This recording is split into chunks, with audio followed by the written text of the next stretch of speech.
Notre débat avec nos invités, deux petits nouveaux en plateau. Leur structure, vous les connaissez parce qu'ils viennent régulièrement dans Et Plus Encore. Mais deux nouveaux acteurs, donc avec nous aujourd'hui, le nouveau directeur général de Suravenir, François-Régis Bernicot. François-Régis, bonjour. Bonjour.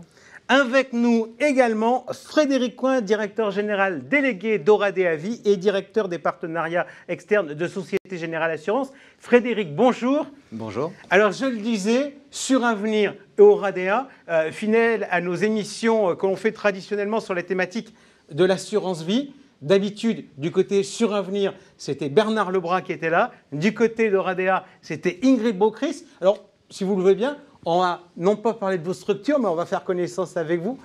François-Régis, donc tout nouveau directeur général de Suravenir. En deux mots, votre parcours? Alors bonsoir déjà, j'ai 47 ans. Ça fait maintenant 18 ans que je travaille pour le Crédit Mutuel Arkea. Après une première expérience professionnelle à la Société Générale qui m'a permis d'aller à Hong Kong dans les années 98-2000. Et ça fait maintenant 12 ans que je suis chez Suravenir, donc petit nouveau parmi vous, mais pas si nouveau que ça dans l'assurance vie quand même. Hein. Donc pendant 10 ans, j'ai été membre du directoire et depuis donc début février, je suis directeur général avec, on est deux à la gouvernance de Suravenir, avec mon collègue Thomas Guyot qui est président du directoire. Ok, parfait. Frédéric, vous, pas nouveau dans la Société Générale, mais un peu de retour à Paris puisque vous étiez à l'étranger auparavant. Tout à fait, oui. Bon, ça fait plaisir de se faire qualifier de petit nouveau à 52 ans, donc tout est possible. Oui, moi je suis un pur produit Société Générale, hein, dans laquelle j'ai démarré en 1993 déjà, et j'ai fait un parcours relativement classique, l'inspection, puis la banque de détail. J'ai dirigé des banques à l'international, notamment en Serbie, Polynésie, Serbie. Et puis j'ai rejoint effectivement Milan et l'assurance pour la première fois pour diriger les succursales en Italie de Société Générale Assurance en 2017. Et donc j'arrive moi sur le marché français et sur l'assurance vie. Alors vous arrivez sur le marché français dans une structure Oradea qui est une des structures de Société Générale Assurance avec une spécificité, c'est sa clientèle. Tout à fait. Donc, Oradea Vie, c'est l'outil de Société Générale Assurance sur le marché des partenariats et tout particulièrement sur les CGPI et les plateformes de CGPI qui sont nos grands partenaires avec qui on se développe. Question chiffres, comment s'est passé l'exercice 2021 pour Oradea Vie? Très belle année, très belle année. On a fait une croissance de notre collecte de 72% quand le marché faisait 30%. Mais surtout, peut-être encore plus révélateur, on a fait une croissance de 64% par rapport à 2019 quand le marché a fait 4%. Donc une très belle année grâce à nos partenaires distributeurs, hein, grâce à nos partenaires CGPI. Ok, alors ça c'est ce qui s'est passé chez vous en 2021. François-Régis Bernicot, Suravenir donc, a plusieurs réseaux de distribution. Vous me dites si je me trompe, mais normalement vous devez diffuser par la banque de réseau, Arkea. Vous devez diffuser via des contrats Internet. On vous voit dans plein de contrats Internet. Vous diffusez également via Vie+ et les CGP. Quid de la dynamique 2021 en global? Et puisque vous avez ce regard avec les différents créneaux, quid de la dynamique créneau par créneau? Vous êtes bien renseigné déjà sur l'organisation de notre distribution, mais donc Suravenir a fait un millésime 2021 qui est très bon. On a notre deuxième record historique en termes de collecte, hein, autour de 4,8 milliards d'euros. Donc ça, on était très contents de ce résultat. Ce résultat, il a été atteint déjà en grande partie grâce à notre distribution externe.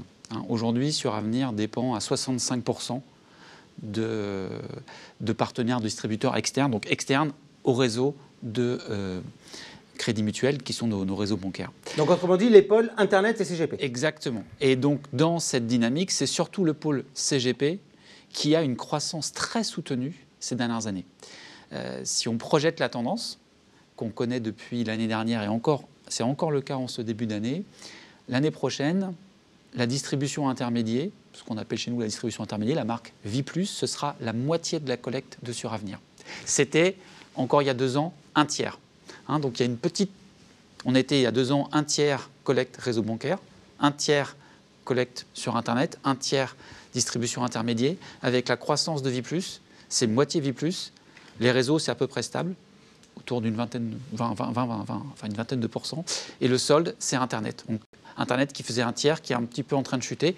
On continue à progresser sur Internet, plus 7%. Mais comme on a une croissance plus soutenue sur Vie+, en structure, ça se tasse un peu. Ok, donc bon boulot des équipes de Vie+ et d'Anne-France Gauthier. Juste, quand je regarde les deux, vos positions, est-ce qu'aujourd'hui, je me suis toujours interrogé sur les gains de part de marché réels des CGP sur le monde de l'assurance, et quand on regarde les chiffres de France Assureur, on se dit, bon, ben, les banques assureurs et tout ça, il y a quand même un poids qui est un poids majeur.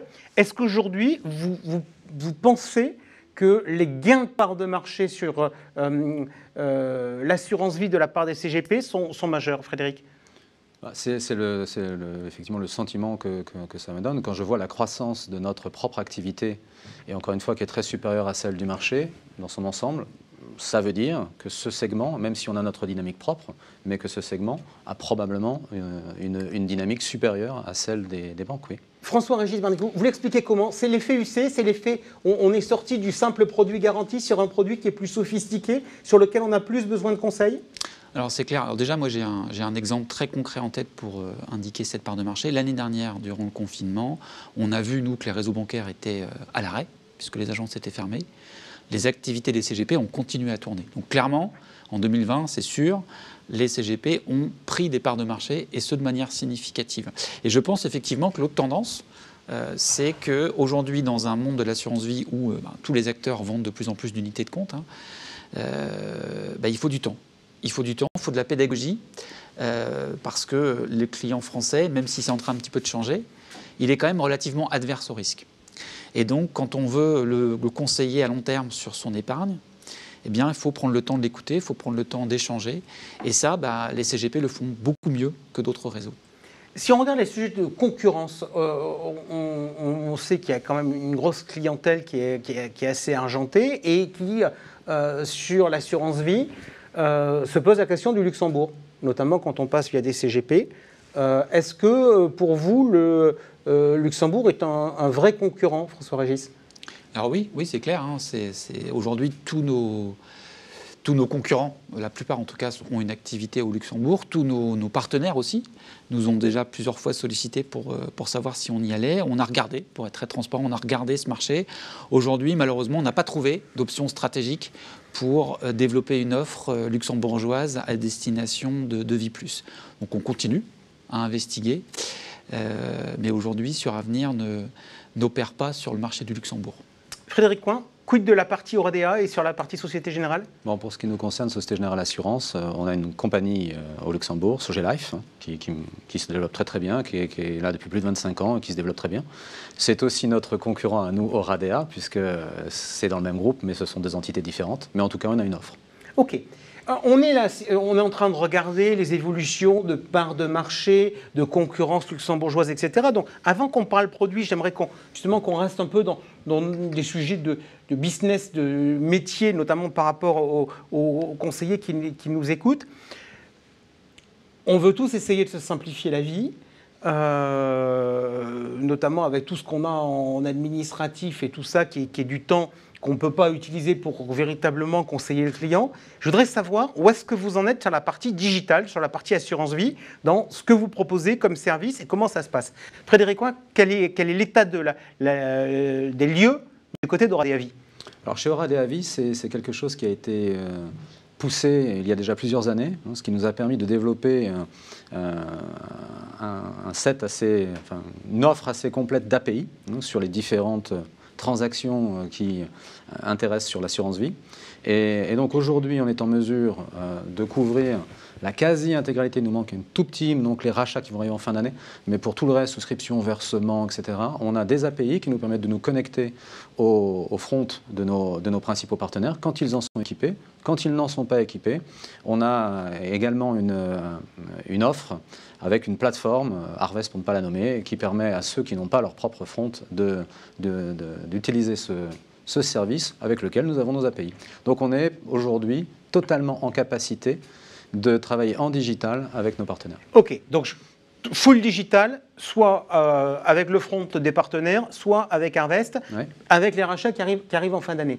François-Régis, Bernico, où est-ce qu'on en est sur la partie du côté de Suravenir? Alors moi, ça fait plus de 10 ans que je travaille sur les opérations et l'innovation digitale chez Suravenir. Donc on est digital native, hein, on a lourdement investi dans le système d'information, notamment pour capter et travailler sur la partie Internet. Et on a en fait, si vous voulez, étendu le périmètre de ces investissements sur l'ensemble de nos structures de distribution. Donc aujourd'hui, moi, quand je communique sur la partie innovation, je peux dire qu'on a achevé notre première évolution digitale. Ça veut dire quoi? C'est-à-dire qu'aujourd'hui, un partenaire Vie+ qui vient chez Suravenir, il peut tout faire en digital. Soit à travers des API qu'on a effectivement développées, soit à travers d'autres solutions qu'on a innovées, e-formulaire ou autres. Maintenant, ce qu'il faut qu'on attaque, c'est ce que j'appelle notre deuxième révolution digitale. C'est-à-dire qu'à partir d'un moment où on a numérisé toutes les opérations, qu'on a capté les données, ce qu'il faut maintenant, c'est être un peu innovant. C'est les exploiter. C'est les exploiter, c'est améliorer la qualité de nos contrôles, améliorer l'ergonomie, améliorer le service aussi qu'on peut rendre à nos partenaires distributeurs. Et là, pour le coup, il y a encore beaucoup de choses à faire. Et c'est ça qu'on travaille. Mais sinon, sur le reste des opérations, si vous voulez, aujourd'hui, on a plus de 60% des souscriptions qui sont faites en digital sur la filière Vie+. Sur les transactions de rachat, aujourd'hui, 35% des rachats sont saisis en digital sur Vie+. Et ce qui est intéressant de noter, c'est que le taux... Il y a une bascule ou pas? Oui. Excusez-moi, je vous ai interrompu, mais oui, tout à fait. Mais voilà, vous donniez des chiffres et j'étais là, je me disais, est-ce que ça bouge vite ou pas? Est-ce qu'il y a eu un effet Covid où très clairement des gens qui faisaient des choses en papier se sont dit maintenant c'est fini et puis il n'y a pas de marche arrière? Comment vous voyez les choses? Alors en fait, on a mis plusieurs années. En 2012, 2015, on a mis plusieurs années pour arriver à 60% de signatures électroniques sur Vie+ à la souscription. On a mis quelques mois pour passer de 0 à 35% de digitalisation de la transaction de rachat entre septembre l'année dernière et aujourd'hui. Vous voyez, la vitesse d'appropriation, elle est vraiment en marche. Alors, ça va très vite, effectivement. Et alors, quid du risque, pardon, que moi, en tant que distributeur, et vous, en tant qu'assureur, sous prétexte que le rachat est plus facile, les taux de rachat augmentent. C'est un indicateur que vous avez suivi, ça ou pas? Alors oui, évidemment, on suit le taux de rachat. On suit le taux de rachat au niveau de la compagnie, on le suit en volume, plus qu'en nombre. Aujourd'hui, les taux de rachat sont stables par rapport à l'année dernière. Les taux de rachat sont stables. En volume d'opération, c'est même plutôt en baisse. Ok, donc ça ne génère pas le fait qu'on permette de racheter en ligne, ça ne génère pas une augmentation des rachats de la part des clients au final. Non, et puis globalement, on peut pas considérer qu'en simplifiant la vie de nos clients, ça peut être un problème. Je pense que d'une manière générale, c'est toujours mieux. C'est une révolution, parce que longtemps on a considéré que bloquer le client était quand même la meilleure façon de le garder. Mais la bonne nouvelle, c'est qu'effectivement les mentalités changent. Tous les deux, Oradea et Suravenir sont des acteurs qui sont réputés en termes d'innovation. Chez vous, je pense notamment à un partenaire que vous avez eu en commun avec Sérénie Pierre, avec le fonds Neuro Immobilier et ensuite Target chez vous du côté de chez Primonial. Qu'est-ce qui est actuellement dans les tuyaux en termes d'innovation du côté d'Oradea, Frédéric Coin? Déjà, effectivement, merci de rappeler qu'on a un ADN d'innovation, c'est le cas depuis toujours, je dirais. Et l'an dernier, Primopact avec Primonial, donc un fonds private equity qui a très très bien fonctionné. Un peu avant, Sécurité Infra Euro qui offre des niveaux de rendement tout à fait sympathiques de 10 l'année dernière, par exemple. On est aussi une compagnie qui sait faire dans l'immobilier des choses un peu sur mesure avec nos partenaires. Et là, ce qui... Juste, c'est quoi des choses, si on est plus précis ou... Typiquement, on a lancé en fin d'année dernière, mais c'est une illustration parce qu'on le fait avec beaucoup de nos partenaires. On a lancé avec Odo la SCI Mata qui répondait parfaitement à leurs demandes, à leurs besoins. Pour cette année, pour répondre plus précisément à votre question, le thème des actifs réels reste toujours un thème porteur. Et on s'apprête, on travaille d'arrache-pied pour lancer dans les prochains mois, notamment un support en dette privée, par exemple. OK. Dette privée, donc du coup, non cotée. Donc ça, c'est dans le pipe. Du côté de Suravenir, quoi de neuf? Nous, l'évolution la plus importante qu'on a livrée début avril, c'est l'évolution de notre fonds dynamique, le fonds dynamique Suravenir Opportunités, donc 2 maintenant, deuxième version, qu'on a dû adapter à l'environnement macroéconomique, mais surtout à l'environnement réglementaire. Et donc, ce qu'on a dû faire, c'est qu'on a fait un choix délibéré, on a privilégié la liquidité et le rendement. Et effectivement, du coup, on a dû faire un petit choix sur la garantie, qui n'est plus, c'est plus un fonds qui est garanti à 100%. Et on compte beaucoup, on a beaucoup d'espoir sur ce fonds parce que c'est notre flagship, hein, c'est celui-là qui a permis de, qui a été le phare, qui a guidé notre collecte sur Internet ces dernières années avec un très bon niveau de rendement. Donc c'est les mêmes actifs, c'est la même politique d'investissement. Donc on espère qu'on aura des bons espoirs de rendement et que le maintien de ce fonds dynamique permettra de conserver une bonne dynamique commerciale sur la filière Internet. Donc ça, c'est sur la filière Internet, donc garantie désormais, je crois, 97 ? 97% sur ce fonds. OK. Sur Suravenir Rendement, qui est le fonds euro traditionnel, garantie brute désormais en capital ? Il est garanti brut sur la banque et sur la filière Vie+, et également sur la filière Internet. Alors ça, c'est quelque chose qui vous différencie. La dernière fois qu'on avait eu Ingrid Beaucris, la position d'Oradea, c'était de dire fonds en euros garanti en capital net de frais de gestion. Vous gardez cette ligne, vous considérez que ça vous donne un avantage concurrentiel ? Oui, à ce stade, on a choisi de continuer effectivement à délivrer ça à nos clients. On considère que ça reste intéressant, ça reste un élément, on va dire, un peu socle d'une offre d'un fonds euro. OK. Dans les innovations, Frédéric parlait tout à l'heure d'actifs réels. L'immobilier, ça reste toujours un sujet majeur chez vous ? Alors ça reste en tout cas, ce qui est certain, c'est quand on regarde les supports d'investissement qui sont sélectionnés par les clients en matière d'unités de compte, les unités de compte immobilières, les flux sont très très importants. Donc ça, c'est aussi une bonne chose, puisqu'aujourd'hui on voit qu'avec le contexte des marchés financiers qui sont quand même plus compliqués depuis le début de l'année, hein, notamment avec la guerre en Ukraine, en fait on est quand même assez serein. On est assez serein parce qu'en fait, depuis déjà 2-3 ans, les flux qui sont investis sur ces supports sont très élevés. Donc ça ne bouge pas beaucoup avec les interrogations sur l'Ukraine. OK, alors on va parler justement un peu de ce...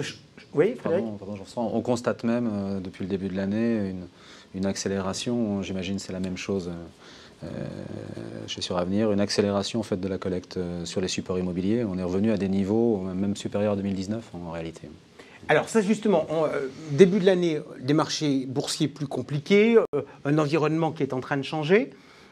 Est-ce que vous avez constaté sur vos chiffres du début de l'année des évolutions concernant le taux d'UC ? C'est-à-dire, est-ce que finalement le retour à une plus forte volatilité a fait que les unités sont moins privilégiées qu'auparavant ? Non, pas du tout. Pour l'instant, on reste à des niveaux même un peu supérieurs à ceux de l'année dernière, à plus de 60% en ce qui nous concerne sur la collecte. La collecte est faite en UC. Nous, c'est clair, d'ailleurs c'est une surprise, il faut être transparent, c'est une surprise. On avait des taux de collecte en UC à 65% et ils sont stables en ce début d'année, ce qui est quand même assez surprenant.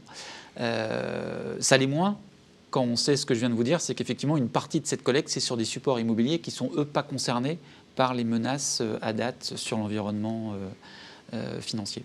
Alors, l'inflation, ça change quand même beaucoup de choses. On a vu l'INSEE qui nous a sorti des nouvelles prévisions dont on va dire qu'elles sont quand même pas très bonnes, parce qu'avoir des chiffres d'inflation qui dépassent les 5% en France, ça va quand même un peu secouer tout le monde. Je voudrais qu'on essaie de regarder les conséquences de ça sur l'assurance vie, et on va commencer par partir par ce qui n'est pas le plus souscrit aujourd'hui, mais ce qui pèse quand même le plus lourd dans le bilan des compagnies d'assurance vie, c'est le fonds en euros.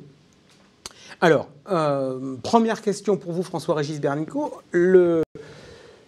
L'impact de la hausse des taux sur le fonds en euros, aujourd'hui vous êtes en décollecte ? globalement sur le fonds euro? On est toujours en décollecte sur le fonds en euros, vu ce que j'évoquais tout à l'heure, puisqu'on a toujours des bons taux d'UC sur la collecte. Alors, ce qui est clair, c'est que l'inflation, la reprise de l'inflation, qui est un phénomène que bon nombre de nos auditeurs ont peut-être oublié, parce que ça fait très longtemps qu'on ne parle plus d'inflation, c'est vraiment un game changer sur le métier de l'assurance vie. Nous, on est sur un métier de stock. Notre métier, le sens de notre métier, c'est de protéger le pouvoir d'achat des épargnants. L'inflation, c'est ce qui vient quelque part ruiner le rentier. Donc ça joue sur énormément de choses. Le principal point pour nous, bien évidemment, c'est la hausse des taux. C'est la hausse des taux, la hausse des taux longs. La hausse des taux longs qui est très importante, très significative, très brutale. L'OAT est passé de 0 en fin d'année dernière à quasiment 1,60 voire 1,70 très récemment. C'est bien pour une compagnie d'assurance vie. C'est bien en un sens parce on sort d'un environnement qui était mortifère pour l'industrie avec des taux d'intérêt négatifs. Par contre, là, c'est un peu violent. Et comme tout mouvement violent, on n'aime pas trop ça. Donc aujourd'hui, si on se place du point de vue de l'épargnant, ce qui est important quand même à avoir en tête, c'est que quand on a des niveaux d'inflation à 4-5%, il n'y a pas de secret. Ce n'est pas la rentabilité du fonds en euros qui sera la solution à long terme. La meilleure parade, ça reste la diversification. Aujourd'hui, vous aussi, chez Oradea, vous êtes en décollecte sur la partie fonds en euros? Compte tenu de la croissance qui est la nôtre, et probablement on a un profil de compagnie un peu différent, non, on n'est pas en décollecte, mais évidemment la croissance, comme je venais de le dire, se fait davantage sur l'UC, mais on n'est pas en décollecte. Est-ce qu'on va quand même arriver, avec le niveau des taux d'intérêt, à remettre des obligations en relutif? C'est-à-dire jusqu'à présent, parce que dans tout le schéma de la place sur le fonds euro où on voulait décollecter, c'est que chaque fois qu'on savait qu'on rentrait un copec, non seulement on avait des sujets de marge de solvabilité en termes de fonds propres, mais surtout on savait qu'on appauvrissait la collectivité parce qu'on achetait des obligations qui rapportaient moins que ce qu'on avait en portefeuille. Est-ce qu'aujourd'hui ce mouvement-là il est terminé? Alors après, ça dépend des compagnies. Chez nous, oui. On y est presque là. Aujourd'hui, on a des opportunités d'investissement sur de l'investment grade qui sont proches, et pas encore tout à fait, mais qui sont proches de la rentabilité passée de l'actif. Donc comme on a une variété d'investissements, aujourd'hui les investissements que Suravenir fait vont commencer à être relutifs. Alors après, attention, avant que ça produise des effets tangibles sur les taux servis aux clients, faut se montrer un petit peu patient quand même. Oui, on a des opportunités aujourd'hui d'investissement dans des obligations bien notées. On retrouve des niveaux aux alentours de 2% qu'on n'avait pas trouvé depuis des années. Donc effectivement, c'est positif, mais là aussi, ça va prendre du temps. Ce ne sera pas relutif immédiatement. Mais par contre, il y a aussi d'autres façons pour ce qui concerne le fonds en euros de se protéger de cette hausse. C'est l'attente, enfin en tout cas le risque d'une remontée des taux est quelque chose qui avait été anticipé en ce qui nous concerne. Donc le fonds euro est en majorité immunisé contre cette remontée, soit parce qu'on avait acheté des couvertures, soit parce qu'on a investi dans des obligations à taux variable dans le passé, soit aussi parce qu'on a investi dans l'immobilier, donc qui en partie désensibilise. Question toute bête sur quelque chose qui pourrait surgir, parce que vous avez dit tout à l'heure que le mouvement de hausse des taux était très violent. La dernière fois qu'on a évoqué sur la place le risque que pourrait générer un mouvement de hausse de taux trop violent, c'était un beau soir, il devait être 23h à des poussières à l'Assemblée nationale lors d'un amendement à la loi Sapin 2 qui a dit dans un cadre où on a une forte remontée des taux, on pourrait supprimer la liquidité des contrats d'assurance vie. Vous me rassurez, on n'en est pas là. Non, il faut effectivement rassurer tout le monde. Il n'y a absolument pas d'inquiétude à avoir. La hausse des taux, c'est une bonne nouvelle pour l'industrie. Il faut retenir que ça, c'est une bonne nouvelle pour l'industrie. Ça rétablit les marges. Et donc, de ce fait-là, ça nous fait vraiment quitter cet environnement, encore une fois, qui était mortifère pour l'industrie de l'assurance vie ces dernières années. Un des taux négatifs pour une compagnie d'assurance vie, c'est plus qu'un boulet au pied. Ça vous entraîne au fond. OK. L'immobilier, je reviens vers vous quand même. Vous avez dit qu'il n'y a pas d'inquiétude sur l'immobilier. L'immobilier est un placement taux. Les placements taux, traditionnellement, souffrent des hausses de taux. Est-ce que l'immobilier est si pépère que ça? En tout cas, ce qui est sûr, c'est qu'aujourd'hui, il répond à une vraie attente des épargnants. Parce que les unités de compte immobilières ont une faible volatilité, elles ont une capacité à redistribuer du rendement sur les loyers qu'elles prélèvent. Et ça a énormément d'attrait pour l'épargnant. En plus, quand c'est dans l'assurance vie, c'est l'assureur qui porte le risque de liquidité. Donc c'est quand même, de ce point de vue-là, c'est quand même tout bénéfice par rapport à détenir ce type de support sur un compte titre. Aujourd'hui, la vraie question, c'est est-ce que ces supports-là, ils sont investis sur des actifs qui vont dans le futur, être toujours capables de générer des loyers. Voilà, on a eu un exemple, on a eu le Covid qui n'était jamais arrivé. Bon, le commerce a un peu souffert, mais les supports qui sont investis sur le commerce aujourd'hui, ça revient dans la norme. On n'a pas vu de dégradation significative sur les gros véhicules de place qui contenaient aussi beaucoup d'immeubles de bureaux. Donc aujourd'hui, effectivement, nous, en tout cas, chez Suravenir, on n'est pas inquiet sur la qualité intrinsèque de ces unités de compte immobilières. Par contre, il faut diversifier, clairement. Et c'est ce qu'on fait. Ok, donc on diversifie comment? En mettant des limites d'investissement? Exactement, on met des limites d'investissement sur chaque client pour éviter qu'il y ait un risque de sortie spécifique et significatif. Et puis on fait de la diversification aussi auprès de l'ensemble des gestionnaires d'unités de compte immobilières. On référence de façon très large tous les supports. Frédéric? Non, voilà, ça reste un support indispensable de diversification. Effectivement, les Français et nos clients en sont friands. Après, comme toujours, et comme toujours surtout dans l'immobilier, il faut investir dans les bons supports, il faut être sélectif, il faut pas aller investir n'importe où, dans tout type de biens, mais ça reste un bon support de diversification, probablement indispensable dans un portefeuille. Oui. Frédéric, je reste avec vous. Si on regarde les évolutions réglementaires, il y a une évolution réglementaire depuis le 1er janvier, c'est l'obligation de présenter dans des contrats d'assurance vie des produits labellisés. Quel bilan vous en tirez? Est-ce que vous voyez une forte demande? Est-ce que c'est un... on sent bien que l'environnement va être un peu plus dur pour vendre des UC vu la volatilité des marchés. Est-ce que ça peut être un booster pour aller voir les clients? Quel est votre sentiment aujourd'hui sur les premiers mois de réaction du marché à l'inclusion de ces produits?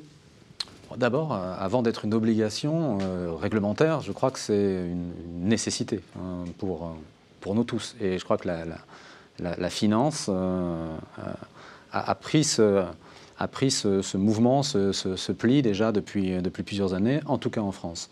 Et donc il y ait par ailleurs une obligation vient en fait simplement peut-être éventuellement accélérer, en tout cas accompagner un mouvement qui était déjà commencé. S'agissant du groupe Société Générale, c'est en plus un engagement très fort du groupe Société Générale au sens de la banque, qui a pris des engagements forts déjà depuis plusieurs années et qui vient d'en prendre encore un autre en annonçant des financements dans le développement durable de l'ordre de 300 milliards sur les 3 prochaines années.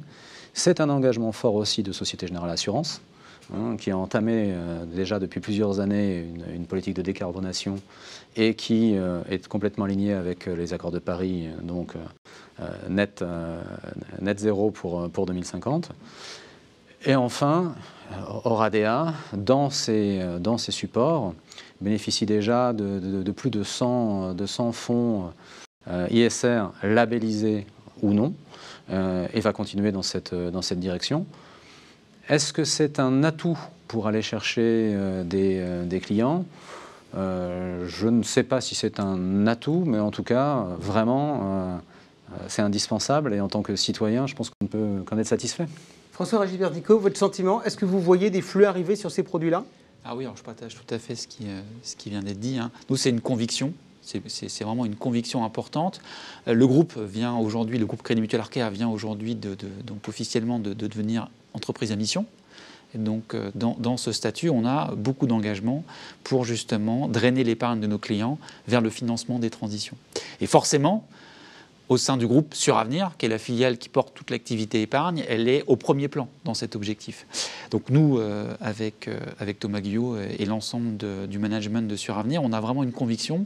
On pense que c'est essentiel pour donner du sens à notre métier. Un autre métier, et là, en l'occurrence, on va s'appuyer, on pense aussi que c'est une opportunité très importante parce qu'on compte s'appuyer sur une tendance un peu nouvelle qu'on commence à voir apparaître, qui est le fait que les clients veulent donner du sens à leur épargne. Et moi, je pense, en tout cas, c'est ce qu'on fait à travers ce travail, on pense qu'on peut capitaliser sur cette tendance pour augmenter les flux en unités de compte en leur donnant un véritable intérêt pour le financer les transitions économiques, écologiques. Donc ça se traduit comment? Ça se traduit par un enrichissement très important au niveau des supports d'investissement qui sont éligibles, compatibles avec la finance durable. On vient de lancer aussi au niveau de la banque un mandat spécifique qui s'appelle Conviction Label, qui va être composé à 50% de fonds en euros et puis à 50% d'unités de compte qui sont 100% labellisées, toujours dans le même souci, d'animer nos réseaux, de donner du sens à l'épargne de nos clients pour qu'on puisse flécher de plus en plus ce montant d'épargne. Et aujourd'hui, on a déjà des résultats assez significatifs, puisque la part de collecte sur les unités de compte qu'on considère, en tout cas en interne, comme compatible avec la finance durable, c'est plus de 25% de la collecte en unités de compte.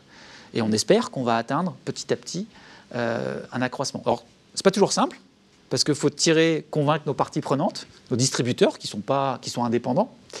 Mais c'est encore une fois un vrai challenge, et c'est ça, en tout cas, qui nous rend un peu fiers, parce que ça donne du sens à notre métier. Ok, côté game changer, on a dit l'inflation. Question sur les innovations, chez l'un comme chez l'autre, l'euro-croissance, toujours pas? Pas pour l'instant, ce qui nous concerne. Non. Aujourd'hui, on a le pari sur le fonds dynamique, on a préservé la liquidité. Pour l'instant, on pense que le marché est là.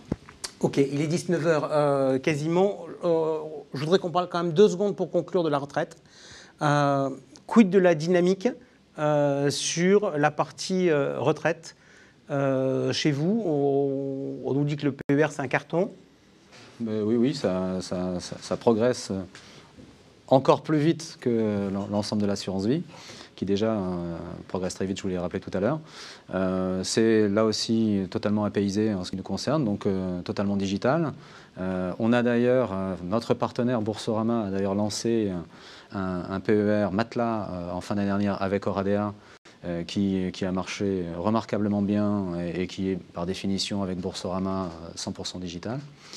Notre paire Lignage, qui est notre offre standard chez Oradea, vient d'être récompensé aux Oscars de la gestion de fortune pour sa distribution chez les CGPI justement.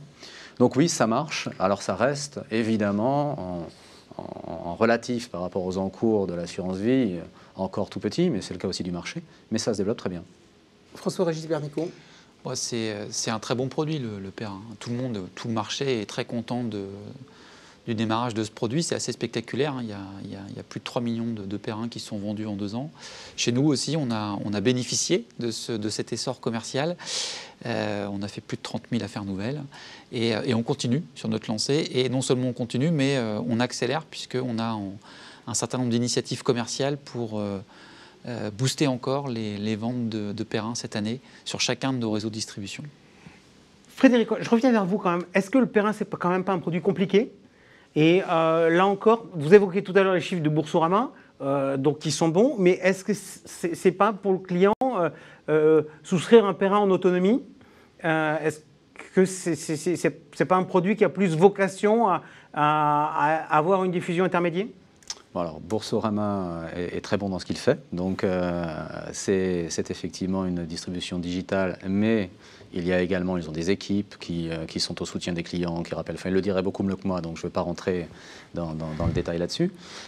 Après, plus globalement, nos partenaires sont avant tout des plateformes de CGPI, et là, le conseil est présent, le conseil est là.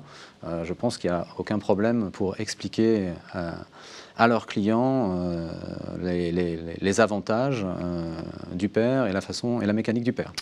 Allez, dernière petite question à tous les deux. On a vu l'an dernier les chiffres donnés par France Assureur qui étaient fortement remontés. Maintenant, France Assureur nous dit on ressort les meilleurs chiffres depuis 10 ans, etc. 2022 sera un bon cru pour l'assurance vie, selon vous? En tout cas, ça a très bien démarré. On est encore en croissance à 2 chiffres depuis le début de l'année. Et je ne vois pas de raison et puis surtout je ne veux pas croire que ça pourrait changer. Donc non, ça se passe très bien. Le début d'année est très très bien orienté. François-Régis Bernicot. Moi, je serais un peu plus prudent sur le second semestre, notamment parce qu'on pourrait avoir un peu de concurrence sur les produits bancaires. Ça peut avoir une incidence sur les volumes de collecte, mais dans l'ensemble, l'activité, je pense qu'elle sera bonne sur le marché. Elle sera bonne aussi chez Suravenir. Ok, merci beaucoup à tous les deux d'avoir été avec nous à l'occasion de ce débat.